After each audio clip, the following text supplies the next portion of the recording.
పొద్దున్నే మనము లేవాలి, పళ్ళను బాగా తోమాలి, గ్లాసెడు పాలు తాగాలి,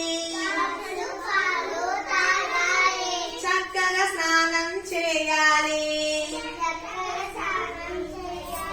తలను నున్నగా తువ్వాలి, చకచక బడికి వెళ్ళాలి, గురువుకు దండం పెట్టాలి, చదువులు బాగా చదవాలి, అమ్మా